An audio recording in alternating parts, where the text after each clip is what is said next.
बिस्मिल्लाहिर्रहमानिर्रहीम। मैं हूं अज़हर अली, आप देख रहे हैं फॉरेक्स लेजेंड।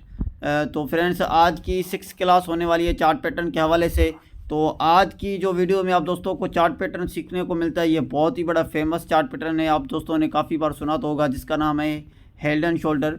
ये एक बहुत बड़ा फेमस चार्ट पैटर्न है। अगर ये इसकी बात करें तो ये आपको मार्केट के अंदर इसकी बहुत ज़्यादा एक्यूरेसी मिलती है, और इनको आप जब सीख के इस तरह से जब ट्रेड करते हैं तो इसमें आपको बहुत ज़्यादा प्रॉफिट बनाने का एक अच्छा मौका होता है, और एक बहुत ज़्यादा प्रॉफिट जनरेट करते हैं इसी पैटर्न को देखते हुए। तो आज मैं आप दोस्तों को बताऊंगा कि आपने head and shoulder chart pattern को किस तरह से आपने इसी पैटर्न को फाइंड आउट करना है, और आपने मार्केट के अंदर इस पैटर्न को किस तरह से आपने एनालिसिस करना है। दरअसल इसका नाम हेड एंड शोल्डर इसीलिए है कि कोई ये शैम्पू वगैरह नहीं है।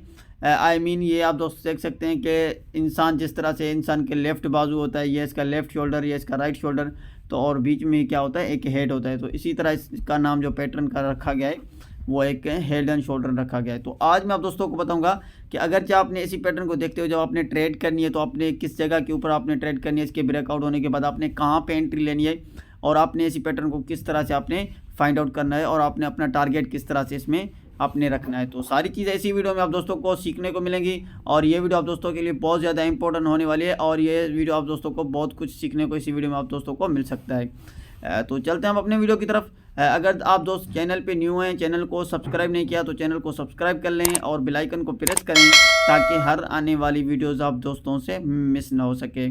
और अभी तक आप दोस्तों ने वीडियो को लाइक नहीं किया तो वीडियो को लाइक ज़रूर कर दिया करें, क्योंकि आप दोस्तों के लिए डेली बेसिस पे एक फॉरेक्स ट्रेडिंग के हवाले से एक अच्छी वीडियो बनाते हैं, और आप दोस्तों का भी हक बनता है वीडियो को लाइक करना। अगर आप दोस्त फॉरेक्स ट्रेडिंग करते हैं तो नीचे डिस्क्रिप्शन में हमारे टेलीग्राम चैनल की लिंक मिल जाएगी, वहीं से आप हमारा टेलीग्राम चैनल ज्वाइन कर सकते हैं। और आपको हमारे टेलीग्राम चैनल पे फ्री ऑफ कॉस्ट गोल्ड के सिग्नल प्रोवाइड किए जाते हैं। वहाँ आपको बहुत ज़्यादा कुछ सीखने को मिल सकता है, और आने वाले फ्यूचर में आप लोगों को बहुत ज़्यादा बेनिफिट हो सकता है। अगर चैनल ज्वाइन करना है तो डिस्क्रिप्शन में लिंक है, वहीं से आप ज्वाइन कर सकते हैं। तो अभी सबसे इम्पोर्टेंट बात यह है कि आपने इसी पैटर्न को किस तरह से आपने फाइंड आउट करना है। क्या ये एक जो हेड एंड शोल्डर पैटर्न है, ये कौन सा एक पैटर्न है, ये कौन से ट्रेंड में बनता है।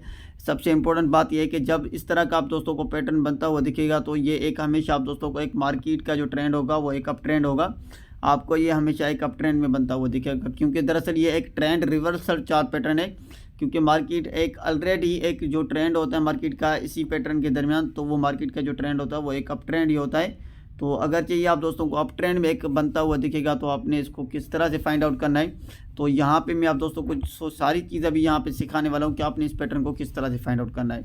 तो गाइज, ये जो पैटर्न है ये आपको किस तरह से बनता हुआ दिखेगा मार्केट के अंदर, वो भी मैं आप दोस्तों को चार्ट पे भी दिखाऊंगा। और सबसे पहले तो मैं आप दोस्तों को यहाँ पे थ्योरी के हिसाब से जो समझाने की कोशिश करूँगा कि आपने इस पैटर्न को किस तरह से आपने फाइंड आउट करना है। सबसे इम्पोर्टेंट बात यह है कि जब आपको इस तरह का पैटर्न बनता हुआ दिखेगा वो एक मार्केट का जो ट्रेंड होगा वो एक अप ट्रेंड होगा। इस तरह से मार्केट का जो ट्रेंड होगा ऑलरेडी एक मार्केट अप ट्रेंड में होगी।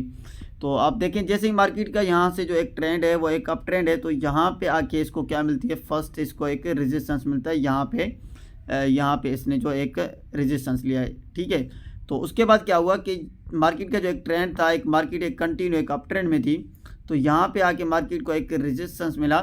रेजिस्टेंस मिलने के बाद क्या हुआ कि यहाँ से अगेन जो प्राइस थी गिरने लगी।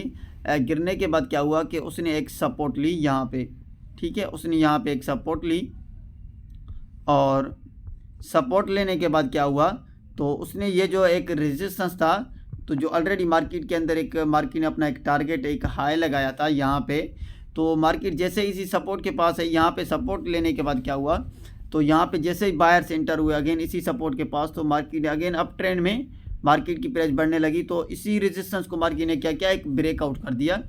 जो मार्केट का एक पहले था रेजिस्टेंस था, तो क्या हुआ, इसी रेजिस्टेंस को ब्रेकआउट करने के बाद तो मार्केट ने अपना एक नया हाई लगाया, मार्केट ने एक नया रेजिस्टेंस बना लिया। तो यहाँ पे देखें, इसी हाई के ऊपर देखें तो इसका हाई इससे थोड़ा सा ज़्यादा है। तो यहाँ पे इसने अपना एक नया रेजिस्टेंस लिया। तो उसके बाद क्या हुआ कि मार्केट की जो प्राइस थी तो यहाँ से एक अप ट्रेंड थी, अप ट्रेंड के जाने के बाद क्या हुआ, उसने एक रेजिस्टेंस लिया था, उसके बाद उसने क्या किया, एक सपोर्ट ली। यहाँ पे सपोर्ट लेने के बाद अपना एक जो ट्रेंड था अगेन कंटिन्यू अप ट्रेंड में बढ़ने का जो चांसेस था, मार्केट ने अगेन अपना अप ट्रेंड में मार्केट ने मूव किया, और यहाँ पे क्योंकि अगेन बायर्स इंटर हुए तो क्या हुआ, मार्केट को अगेन प्रेशर आया, तो ऊपर की तरफ से मार्केट का जो प्रेशर था वो बाइंग में अगेन मूव करना शुरू किया। तो क्या हुआ, यहाँ पे अगेन इसके हाई को ब्रेक करके एक नया हाई लगा लिया, तो अगेन जो मार्केट ने एक न्यू रेजिस्टेंस क्रिएट किया यहाँ पे। तो फिर क्या हुआ कि जैसे ही इसने क्रिएट करने के बाद क्या हुआ, अगेन सेलर्स इंटर हुए जैसे ही, तो मार्केट की प्राइस अगेन गिरने लगी और उसी सपोर्ट के पास आई जहाँ पे मार्केट ने एक ऑलरेडी सपोर्ट बना ली थी। तो यहाँ पे सपोर्ट वन, यहाँ पे सपोर्ट वन ये थी, और सपोर्ट जो दूसरी तो यहाँ पे मार्केट ने बना ली वो ये थी। सपोर्ट वन सपोर्ट टू यहाँ पे बन गई, तो हमें यहाँ पे एक यहाँ से ये कन्फर्मेशन हो रही है कि यहाँ पे हमें एक नेकलाइन ड्रा करनी चाहिए, क्योंकि मार्केट ने ऑलरेडी 2 बार इसी सपोर्ट के पास मार्केट ने अपना एक लो लगाया है। तो इसके बाद क्या होता है कि जैसे ही हम यहाँ पे अपनी एक नेकलाइन ड्रा करते हैं, तो इसी पैटर्न को कन्फर्मेशन करने के लिए तो क्या होता है, मार्केट अगेन इसी सपोर्ट के पास आके market again price up trend में मूव करना शुरू करती है। तो उसी रेजिस्टेंस के पास आती है, यहाँ पे मार्केट ने ऑलरेडी जो पहले मार्केट ने एक रेजिस्टेंस लगाया था यहाँ पे, तो देखें यहाँ पे मार्केट ने एक लिया था, उसके बाद अगेन यहाँ पे मार्केट ने अपना एक रेजिस्टेंस लिया। तो यहाँ पे हमें ये एक कन्फर्मेशन हो गई कि यहाँ पे मार्केट ने एक जो पैटर्न क्रिएट किया है, जो एक पैटर्न बनाए वो एक held and shoulder chart pattern बनाए। तो इसके बाद हमें यहाँ पे ये कन्फर्मेशन हो रही है कि यहाँ से मार्केट की जो अभी प्राइस थी एक अप ट्रेंड में थी, यहाँ से मार्केट का जो ट्रेंड है वो चेंज होने वाला है, यहाँ से मार्केट अगेन डाउन ट्रेंड में कन्वर्ट होने वाली है, यहाँ से मार्केट का जो ट्रेंड होगा वो एक डाउन ट्रेंड में ही होगा। तो इसी तरह से आप देख सकते हैं जैसे ही मार्केट ने एक यहाँ पे एक लेफ्ट शोल्डर बनाया, एक राइट शोल्डर बनाने के बाद क्या हुआ, अपना यहाँ पे एक हेड बना लिया। तो यहाँ पे हमें ये एक कन्फर्मेशन होगी, यहाँ पे ये जो चार्ट पैटर्न बन चुका है ये एक head and shoulder chart pattern बन चुका है। तो सबसे पहले तो हमें यहाँ पे उसके बाद कन्फर्मेशन करने के बाद हमें ये देखना होगा कि मार्केट इसी जो नेकलाइन है इसको ब्रेकआउट करती है कि नहीं करती है। अगर इसी नेकलाइन को जैसे ही ब्रेकआउट करती है तो हमें कन्फर्मेशन हो जाती है तो कि यहाँ से ये जो मार्केट का जो ट्रेंड है एक अगेन डाउन ट्रेंड में मार्केट कन्वर्ट होने वाली है। तो इसी नेकलाइन को जैसे ही मार्केट ब्रेक करती है तो यहाँ से मार्केट अपना एक ट्रेंड चेंज करती है और अगेन मार्केट का जो ट्रेंड है वो एक डाउन ट्रेंड में हो जाता है, मार्केट की जो प्राइस अगेन एक डाउन ट्रेंड में कन्वर्ट हो जाती है। तो इसी तरह से ये जो पैटर्न है ये एक held and shoulder chart pattern आप दोस्तों को जब मार्केट के अंदर मिलेगा तो वो कुछ इस तरह से आप दोस्तों को पैटर्न बनता हुआ दिखेगा। और आपकी जो आपने उसको एनालिसिस करनी है तो किस तरह से करनी है तो अभी मैंने आप दोस्तों को बता दिया। तो अभी हम चल के इसको चार्ट पे देखते हैं ताकि सारी चीज़ आप दोस्तों को वाज़ेह समझ आए और ताकि आप दोस्तों को वाज़ेह सारी चीज़ समझ आ जाएगी और आप दोस्त इसी चीज़ को सीख पाएंगे। तो अभी मैं आप दोस्तों को चार्ट पे चल के दिखाऊंगा और आप दोस्तों को बताऊंगा कि आपने इस पैटर्न के ब्रेकआउट होने के बाद आपने एंट्री कहाँ पे लेनी है, आपने अपनी ट्रेड कहाँ पे एग्जिट करनी है। तो सारी चीज़ें मैं आप दोस्तों को बताऊंगा। तो अभी चार्ट पे चल के देखते हैं ताकि सारी चीज़ क्लियर समझ आ जाए।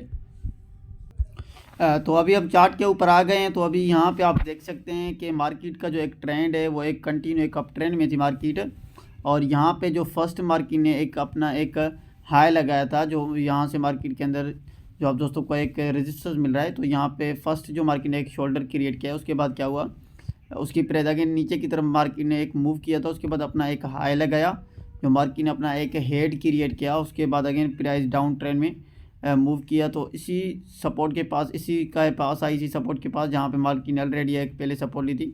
उसके बाद क्या हुआ, अगेन मार्केट ने अपना उसी हाई के ऊपर हाई लगाया जहाँ पे मार्केट ने पहला जो एक रेजिस्टेंस लिया था। तो यहाँ पे आप देख सकते हैं कि मार्केट ने अपना एक हाई उसी हाई के ऊपर लगाया जो मार्केट ने ऑलरेडी एक अपना पहले जो रेजिस्टेंस लिया। तो ये एक हेड बन गया, ये एक लेफ़्ट शोल्डर, ये एक राइट शोल्डर। तो यहाँ पे आप देख सकते हैं जैसे ही मार्केट ने यहाँ पे उसके बाद क्या हुआ कि यहाँ पे जो गलती होती है आपसे सबसे ज़्यादा इंपॉर्टेंट बात यहाँ पे मैं आप दोस्तों को बताऊँ को देखें, यहाँ पे ये जो एक कैंडल आप दोस्तों को बेरिश हो रही है उसकी अगली कैंडल में मार्केट की एक अच्छी खासी बेरिश हो रही है। तो जहाँ पे क्या हुआ कि यहाँ पे अगर आप इसी कैंडल के ऊपर अपनी ट्रेड लेते हैं तो यहाँ से मार्केट अगेन बैक मूव हुई और इसी जो मार्केट का एक सपोर्ट थी उसको रीटेस्ट करने आई, और जैसे ही रीटेस्ट किया उसके बाद अगेन मार्केट की जो एक प्राइस थी एक डाउन ट्रेंड में मार्केट ने एक मूव करना शुरू किया। तो यहाँ पे सबसे इम्पोर्टेंट बात यह है कि आपने कभी भी किसी पैटर्न के ब्रेकआउट होने के बाद आपने जल्दबाजी नहीं करनी होती, आपने उसी पैटर्न के ब्रेकआउट होने के बाद आपने थोड़ा सा वेट करना होता है। कितने भी बड़े टाइम फ्रेम में ये जो मार्केट के अंदर एक क्लोजिंग आती है तो उससे ज़्यादा इम्पोर्टेंट आपको बात यह है कि आपने थोड़ा सा वेट करना चाहिए। कभी कभार ऐसा भी होता है आप कैंडल की वेट होने की क्लोज वेट कैंडल की जो क्लोजिंग होती है उसकी वेट करने की आप वेट ही नहीं करते हैं कि वो उसकी क्लोजिंग होती है। जब H4 या H1 के टाइम फ्रेम में इसकी क्लोजिंग आए उसके बाद मार्केट की जो प्राइस हो M30 के टाइम फ्रेम में आपको चाहे या M50 के टाइम फ्रेम में तो आपको क्या करना चाहिए, मार्केट को देखना चाहिए कि मार्केट इसी प्राइस को रीटेस्ट करने आ रही है। तो उसके बाद जब यहाँ पे आप एंट्री लेते हैं तो इसके बाद रीटेस्ट के बाद जब आपकी एंट्री होगी और यहाँ पे आप इसके हाई का इसी जगह के ऊपर आप अपना एसिल लेते हैं छोटा सा, और उसके बाद अपना एक टारगेट जो लेते हैं ना, जो मार्केट ने इसी दरमियान एक जो हाई लगाया तो वो यहाँ से आप एक अच्छा टारगेट ले सकते हैं। यहाँ आपको बहुत ज़्यादा एक बेनिफिट हो सकता है। तो आप जब भी एंट्री करनी है इस पैटर्न को ब्रेकआउट होने के बाद, तो आपने एंट्री की जो एग्ज़िट जो आपने यहाँ पे एंट्री करनी है, तो मैं आपको ये बताऊँ कि यहाँ से आपने थोड़ा सा वेट करना है मार्केट का रीटेस्ट का है। कभी कभार ऐसा होता है कि मार्केट रीटेस्ट नहीं करती है फिर भी मार्केट डाउन ट्रेंड में मूव करती है, लेकिन ज़्यादातर मार्केट की जो प्राइस होती है अपनी सपोर्ट को ब्रेकआउट होने के बाद वो अपना रीटेस्ट करके कन्फर्मेशन करके फिर आपको एक मार्केट का एक अच्छा टारगेट मिल सकता है। मार्केट के अंदर यहाँ आपको एक अच्छी एंट्री मिल सकती है, यहाँ आपको बहुत ज़्यादा प्रॉफिट बनाने का एक अच्छा मौका होता है। तो इसी तरह जब भी आपने ट्रेड करनी है तो आपने अपने जो मनी मैनेजमेंट को देखते हुए ट्रेड करनी है, और उसके बाद आपने जब भी ट्रेड करनी है तो इस पैटर्न को देखते हुए आपने थोड़ा सा रीटेस्ट का वेट किया करें। उसके बाद जब आप एंट्री करेंगे तो आपको बहुत ज़्यादा बेनिफिट होगा, यहाँ आप एक बहुत ज़्यादा प्रॉफिट जनरेट कर सकते हैं। तो आई होप कि आप दोस्तों को head and shoulder chart pattern के बारे में आपको समझ तो आ गई होगी। तो ये जो पैटर्न होता है किस तरह से बनता है, और सारी मैंने आप दोस्तों को बातें बताई, सारी चीज़ें मैंने आप दोस्तों को सिखाई, और किस तरह से आपने एंट्री लेनी है और कहाँ पे आपने इस पैटर्न को किस तरह से फाइंड आउट करना है। तो ये सारी चीज़ आप दोस्तों ने अपने माइंड में सेट कर लेनी है। तो आई होप कि आप दोस्तों को वीडियो अच्छी लगी होगी। गाइस अगर वीडियो अच्छी लगी है तो वीडियो को लाइक करें और कमेंट करके ज़रूर बताएं। मिलते हैं नेक्स्ट वीडियो में, अपना ख्याल रखिएगा। अल्लाह हाफिज़।